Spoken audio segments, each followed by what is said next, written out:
I spent most of my online journey overcautious about privacy.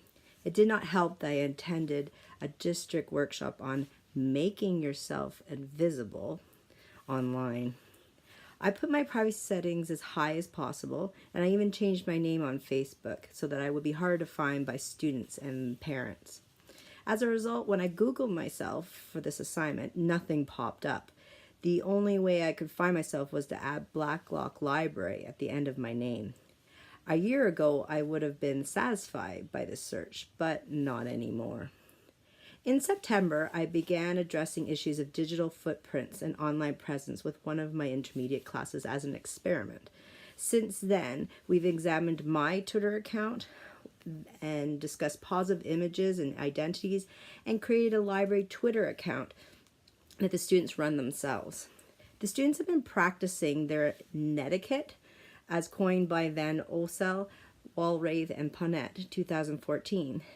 That is, that they're treating each other with respect online and they're using proper grammar, punctuation, and cohesive sentences when tweeting. I only see this class for 45 minutes once a week, so the progress is slow. Last Thursday, the class was reassessing the progress on their Twitter account and mine. At the start of the year, I barely used Twitter, and there weren't many tweets for the students to observe. Consequently, they were unable to form a well-rounded picture of who I was by looking at my tweets. After 5 months, I tweet more regularly, sharing my experiences in the library and a bit about myself. One student, upon reassessing my account, noticed that my username was @SillyNemoBait1. This is from an original email address that I had started my Twitter account with years ago. She asked me, "Mrs. Wong, when you become an even better librarian, do you want the whole world to be searching your Twitter account by your love of Nemo?" She had me stumped. I didn't know what to say. Some students defended my username and some did not. I eventually asked the class if sharing things that I liked is really such a bad thing. Many were on the fence about stating that sharing things like likes or hobbies are okay, but Nemo is a childish character for an adult to like.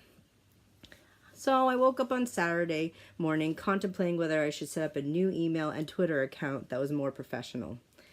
But first I decided I'd tweet out the exchange that I had with that student and tag Jennifer Casatod.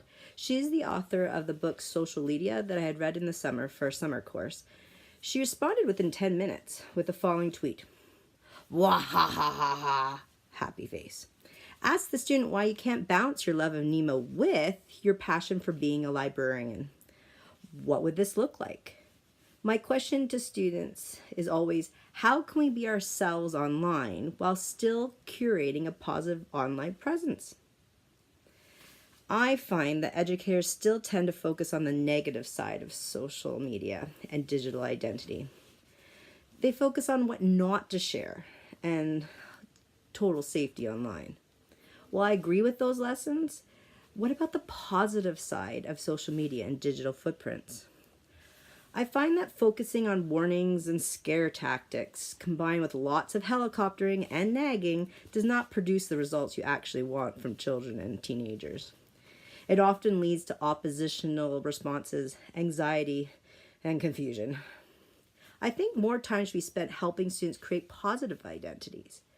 Somatic Corporation 2019 makes the following suggestions to consider. 1.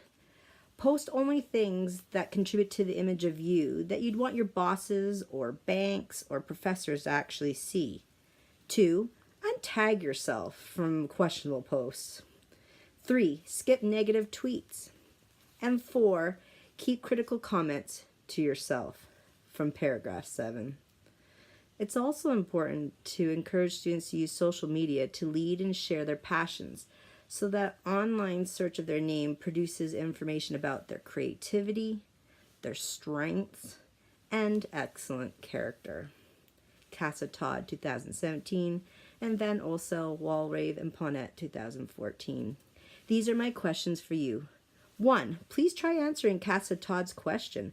How can we be ourselves online while still curating a positive online presence? 2, if we're helping students use social media, what happens when they make mistakes? How do we react? And 3, should young adults be held accountable for childhood opinions, beliefs, and activities online? Should their activity be erased at a certain age? Thanks for watching.